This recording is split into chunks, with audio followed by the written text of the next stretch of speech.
মই মনমি চেফ মনমি কিচেনলৈ আপোনালোকক স্বাগতম জনাইছোঁ। মই আজি আছোঁ জাজি হাঁহ চৰাত। মই আগতেই কৈছিলোঁ আপোনালোকক মোৰ ভণ্টি 3 গৰাকী, আমি ছোৱালী 4 গৰাকী আৰু মই মোৰ 2 নম্বৰ ভণ্টিৰ ঘৰত আছোঁ। যেহেতু মা ঘৰৰ একেবাৰে ওচৰতে আৰু দেউতা ঢুকোৱাৰ পিছত মা এই ভণ্টি ঘৰতে আছে, সেইকাৰণে মাকো লগ পোৱা হ'ব।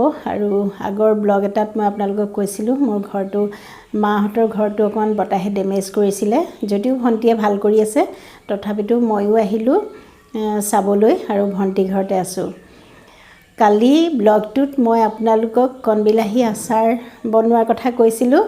মোৰ বৌয়ে 1 কেজিমান বিলাহী দি পঠিয়াইছিলে আৰু মই কালি ৰাতিয়ে বনালোঁ আচাৰ। আৰু আপোনালোকে বহুতেই ৰেচিপি বিচাৰিছিলে, সেইকাৰণে মই ইয়াত থাকিয়ে ৰেচিপিটো আপোনালোকৰ লগত শ্বেয়াৰ কৰিলোঁ। যিহেতু বনাই থোৱা আছেই, মই ভাবিলোঁ বেলেগে ৰেচিপিৰ আকাৰত দিলে আপোনালোকৰ সুবিধা হ'ব, সেইকাৰণে ইয়াৰ পৰাই দিছোঁ। আৰু যিহেতু মই একেৰাতিৰ ভিতৰতে আচাৰখিনি বনাইছিলোঁ, ৰ'দত দিয়াটো সম্ভৱ নহয়, দিনটো বৰষুণ আছিলে আৰু বিলাহীখিনি ধুই পেলাই গুটি গুচাই থ'লে গোন্ধাই যাব, সেইকাৰণে মই অ'ভেন ব্যৱহাৰ কৰি বিলাহীখিনি শুকুৱাই আচাৰ বনালোঁ। যিসকলৰ অ'ভেন আছে তেওঁলোকে এনেকুৱা মেথড ব্যৱহাৰ কৰিব পাৰে। আমি সকলোবিলাকে অতিজি কেক বনাওঁ, বিস্কুট বনাওঁ বা এনেকুৱা কিছুমান বস্তু বনাই সীমাবদ্ধ ৰাখোঁ, কিন্তু বহুত কাম কৰিব পাৰে। তাৰে ব্যৱহাৰ আজি মই 2টা আপোনালোকক দেখুৱাইছোঁ ৰেচিপিটোৰ মাজেৰে। আৰু যিসকলৰ অ'ভেন নাই তেখেতসকলে বিলাহীখিনি ধুই টেৱা এখনত অলপ মেলি দিব, যাতে পানীটো শুকাই যায়, বা কেৰাহীত মেলিও পাৰিব। কম পৰিমাণৰ হ'লে সেইটো নকৰিলেও হয়। আচাৰ যদি কম হয়, এসপ্তাহলৈ আচাৰ ভালে থাকিব যদি ৰ'দত নিদিয়াকৈ বনায়। আৰু যদি আপোনালোকে 1 বছৰ 1.5 বছৰ ৰাখিবলৈ বিচাৰে আচাৰ, বা বহুত দিন ৰাখিবলৈ বিচাৰে, তেতিয়া কিন্তু ভালকৈ ৰ'দত দি ল'ব লাগিব, নাইবা অ'ভেনত শুকুৱাই ল'ব লাগিব, নাইবা কেৰাহী বা টেৱাত শুকুৱাই ল'ব লাগিব। আচাৰত যিটো মছলা ব্যৱহাৰ কৰিছোঁ, সেই মছলাটো মই আমৰ আচাৰৰ সৈতে মই চেনেলটো খোলাৰ পিছতে প্ৰায় 8-9 মাহৰ আগতেই মই শ্বেয়াৰ কৰিছিলোঁ। আপোনালোকৰ সুবিধা হ'ব বুলি তাৰ পৰা মই অকণমান ক্লিপ তুলি দিছোঁ ইয়াত। বেলেগে মই মছলা দেখুৱাব নোৱাৰিলোঁ, আৰু ক্লিপটো যিহেতু বহুত পুৰণা, গতিকে অকণমান দেখি আপোনালোকে বেয়া পাব। মই চেনেল খোলাৰ পিছতেই সেইটো ভিডিঅ' দিয়া, গতিকে আপোনালোকৰ সুবিধা হ'ব বুলি দিছোঁ, কিন্তু আপোনালোকে তাত যিখিনি ব্লাৰ হৈছে বা ভিডিঅ' ক্লিপটো বেয়া হৈছে, সেইটো যাতে মাইণ্ড নকৰে। তেন্তে ৰেচিপিটোৰ মাজলৈ যাওঁচোন ব'লক। বিলাহীখিনি ভালকৈ চাফা কৰি পেলাই গুটি গুচাই এয়া মই অতিজিত শুকুৱাইছোঁ, আৰু কেনেকৈ শুকুৱাইছোঁ মই দেখুৱাই দিছোঁ চাওক। মই খুলি দেখুৱাইছোঁ। ট্ৰেখনত মই বিলাহীখিনি মেলি দিছোঁ। টেম্পাৰেচাৰ দিছোঁ 200, আৰু ওপৰৰ ফালে টেম্পাৰেচাৰটো দিছোঁ আমি যেনেকৈ কেক বেক কৰোঁতে 2 ফালে দিওঁ, মই মাত্ৰ ওপৰলৈ দিছোঁ। আৰু এইফালে দিছোঁ টাইমটো দি দিছোঁ মই পূৰা আধা ঘণ্টা। মই প্ৰিহিট কৰা নাই, মই চাই আছিলোঁ, সেইকাৰণে গম পালোঁ 10 মিনিটত মোৰ বিলাহী শুকাই ৰেডি। গতিকে 10 মিনিটত মই এয়া বিলাহীখিনি উলিয়াই নিলোঁ। বজাৰৰ পৰা অলপ মিঠি শাক আনিছিলোঁ, তাৰে ভাবিছিলোঁ অলপ শুকুৱাই থওঁ, অলপ খাম। এয়া মই অতিজিত শুকুৱালোঁ। ইয়াত লাগিলে মোৰ 12 মিনিট। এতিয়া এইখিনি গুড়ি কৰিলেই কচুৰি মিঠি হৈ যাব। ক্লিপটো দিলোঁ আপোনালোকৰ সুবিধা হ'ব বুলি।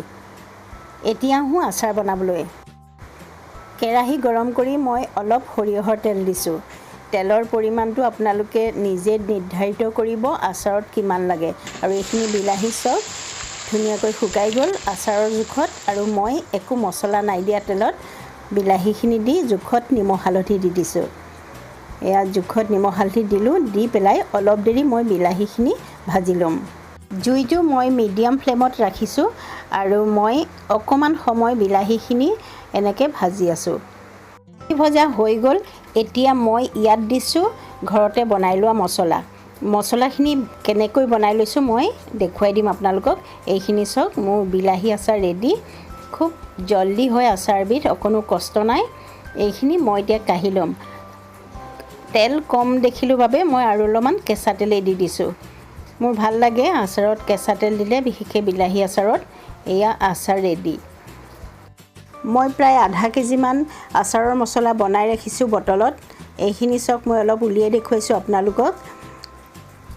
কেৰাহী গৰম কৰি লৈছোঁ 100 গ্ৰাম দিছোঁ ধনিয়া গুড়ি 100 গ্ৰাম চফ 100 গ্ৰাম জিৰা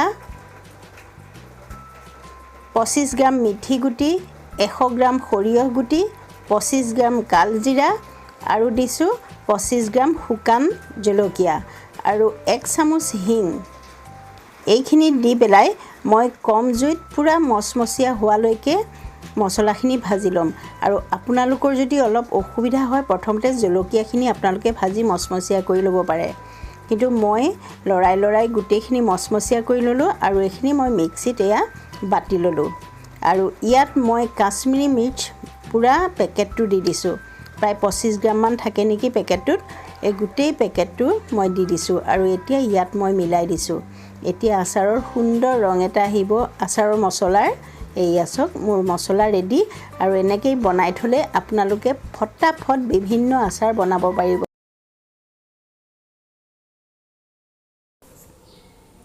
আজি যদি মোৰ এই আচাৰৰ ৰেচিপিটো আপোনালোকে ভাল পালে লাইক কৰিব কমেন্ট কৰিব আৰু বন্ধুবৰ্গৰ লগত শ্বেয়াৰ কৰিব যিসকল নতুন দৰ্শক মোৰ চেনেল চাই আছে আপোনালোকে যেন চেনেলটো সাবস্ক্ৰাইব কৰি লয় আৰু ওচৰতে থকা বেল আইকনটো দবাই দিব আৰু বেল আইকনটো দবাই অল কৰিলেহে মোৰ ভিডিঅ'বিলাক সোনকালে পাই যাব তেন্তে আজিলৈ আহোঁ পুনৰ লগ পাম এটা নতুন ৰেচিপিৰে ধন্যবাদ